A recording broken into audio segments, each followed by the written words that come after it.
Derrière chacune de ces notes, il y a des heures de travail invisibles. Dans cet atelier, le silence règne. Seuls quelques coups de rap viennent ponctuer le travail de ceux qui exercent souvent dans l'ombre des musiciens. Joanne est luthière. Elle répare notamment des violons depuis plus de 10 ans. Dans cette mallette vieillie par le temps, un ancêtre qui demande des soins. Il daterait de 1740. D'ailleurs, il y a une étiquette à l'intérieur.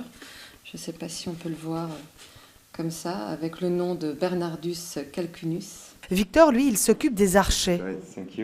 C'est l'un des candidats du concours Reine Elisabeth qui a besoin d'un reméchage en toute urgence. You prefer today than tomorrow?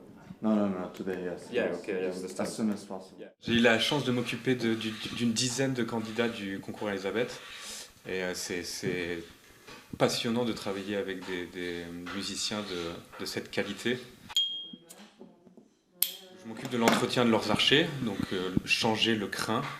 C'est vraiment l'entretien qui se fait communément sur un archer, parce que ce crin de cheval s'use, donc on a besoin de le remplacer, et donc un candidat le change 1 à 2 fois pendant la durée du concours, qui dure 1 mois. Mais ces deux artisans ne font pas que restaurer. Ils créent aussi. L'agenda de commande de Victor, par exemple, est rempli pour 5 ans, au minimum. Joanne, elle achève la fabrication de son 10e violon. Pour trouver son musicien, il sera mis en vente lors de la prochaine exposition Echo, devenue une rencontre incontournable dans le milieu. Et on invite 70 luthiers et archetiers du monde entier à exposer leurs dernières créations. Mais avant ça, moment particulier dans la vie de cette luthière. Pour l'une des premières fois, elle va entendre vibrer celui qui devient alors instrument. J'ai besoin d'avoir un avis sur le réglage et sur le confort de jeu. Voilà.